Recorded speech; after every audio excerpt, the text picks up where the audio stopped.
বাবরি মসজিদ মুর্শিদাবাদে যেভাবে পুনর্নির্মাণ হচ্ছে, পূর্বের বাবরি মসজিদের ইতিহাসকে বুকে সাক্ষী হিসেবে ধারণ করে হুমায়ুন কবির নামের একজন মুসলিম নেতা, তিনি যেইভাবে বলিষ্ঠ কণ্ঠে সবাইকে ঐক্যবদ্ধ করেছে, তিনি নিজে বলেছে যে এই মসজিদের জন্য প্রয়োজনে আমি আমার জীবন দিয়ে দিব। লক্ষ লক্ষ মানুষ মিলে কেউ ইট নিয়ে এসেছে, কেউ রড নিয়ে এসেছে, কেউ সিমেন্ট নিয়ে এসেছে। 280 কোটি টাকা বাজেট করলেও একদিনের ভিতরে এত পরিমাণ টাকা উঠেছে যা কল্পনার বাহিরে। একজনই 80 কোটি টাকা দিয়ে দিয়েছে, 1 কোটি টাকা দিয়ে দিয়েছে এমন লোক আছে। তো এইভাবে করে ছোট্ট ছোট্ট ইট মিলিয়ে বিশাল এলাকা জুড়ে মুর্শিদাবাদে গড়ে উঠবে বাবরি মসজিদ। যারা আমাদের বাবরি মসজিদকে ভেঙে দিয়ে মনে করেছে মুসলমানদের নামকে তারা মিটিয়ে দিতে পারবে, ভারত হচ্ছে সেই জায়গা যেখানে 900 বছর মুসলমানরা শাসন করেছে। এটা আমাদের পুরানো জায়গা, এটা আমাদের ভূমি, আমাদের কত কত ঐতিহ্য যা ভারতকে সমৃদ্ধ করেছে সবগুলো আমাদের। বাবরি মসজিদ তার একটি ছিল। দেখুন কখনো কখনো নামটা পর্যন্ত কিভাবে মিলে যায়। বাবরের সন্তান ছিল হুমায়ুন কবির, বাবরের সন্তান ছিল হুমায়ুন। তো এখনো যিনি নেতৃত্ব দিচ্ছেন ওনার নামও তো হুমায়ুন। তিনি নেতৃত্ব দিয়ে এই পুরো মসজিদটাকে নির্মাণের জন্য তিনি এগিয়ে এসেছেন, জনসাধারণ এগিয়ে এসেছে। আমরা অত্যন্ত আবেগ আপ্লুত হয়েছি এই দৃশ্যগুলো দেখে।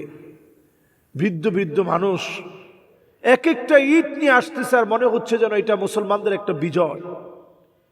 এমন একজন অন্ধ নারীকে আমি দেখেছি যার 2টা চোখ নেই, তিনি পর্যন্ত ইট নিয়ে আসছেন এবং সেই ইটগুলো ধরে ধরে দেখে দেখে তিনি প্রশান্তি লাভ করছিলেন যে বাবরি মসজিদের ইট আমি নিয়ে আসতে পেরেছি।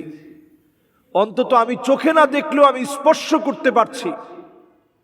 এই যে একটা আত্মিক প্রশান্তির জায়গা, সুবহানাল্লাহি ওয়া বিহামদিহি, আত্মিক একটা সমৃদ্ধির জায়গা, আত্মিক একটা প্রশান্তি লাভের জায়গা আমাকে অনুপ্রাণিত করেছে। ছোট বাচ্চা দেখেছি, যে বাচ্চা ছোট্ট একটা আদলি নিয়ে আসছে, নিতে গিয়ে কখনো কখনো পড়ে যাচ্ছে, আবার সোজা হচ্ছে, আবার পড়ে যাচ্ছে, আবার সোজা হচ্ছে। ছোট বাচ্চা থেকে শুরু করে আপনি দেখবেন পুরা মুসলমানদের ভিতরে যেন একটা গণজাগরণ শুরু হয়েছে। শুধুমাত্র মুর্শিদাবাদের মসজিদ দিয়ে এটা থেমে থাকবে না, এটা মুসলমানদেরকে ঘুমন্ত অবস্থা থেকে আল্লাহ তাআলা জাগ্রত করবেন। আল্লাহ তাআলা কখনো কখনো অনেক কিছু ঘটিয়ে দেন বড় কোনো কিছু দেওয়ার জন্যে। বাবরি মসজিদের মধ্যে যারা আঘাত করেছে, প্রথম যেই যুবক আঘাত করেছে তিনি কালেমা পড়ে মুসলমান হয়েছেন, সুবহানাল্লাহ বিহামদিহি। এই বাবরি মসজিদকে ঘিরে আপনারা দেখবেন মুসলমানদের নতুন একটা জাগ্রত হওয়ার সুযোগ চলে আসবে। বাবরি মসজিদ আমাদের চেতনা, প্রত্যেকটা মসজিদ যেন আমাদের চেতনা হয়। মসজিদগুলো যেন আমরা নামাজ দিয়ে জীবিত রাখি। হাদিসের মধ্যে নবী আলাইহিস সালাতু ওয়াস সালাম বলছেন, হাত্তা তুত্তাখাযাল মাসাজিদু তুরুকা, মসজিদের সামনে দিয়ে রাস্তা হবে, মুসলমানরা হেঁটে চলে যাবে, নামাজ পড়বে না।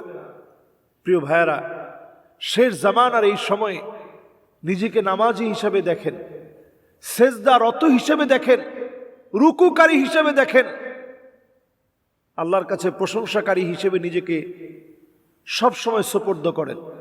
আল্লাহ রাব্বুল আলামিন আমাদের মুসলমানদের এই জাগ্রত করার জন্য নতুন যে একটি মুর্শিদাবাদে বাবরি মসজিদ হচ্ছে, এটা যেন আমাদের জাগ্রত হওয়ার জন্য নতুন একটা বার্তা দেয়। আল্লাহ যেন কবুল মঞ্জুর করেন। আসসালামু আলাইকুম ওয়া রাহমাতুল্লাহি ওয়া বারাকাতুহু।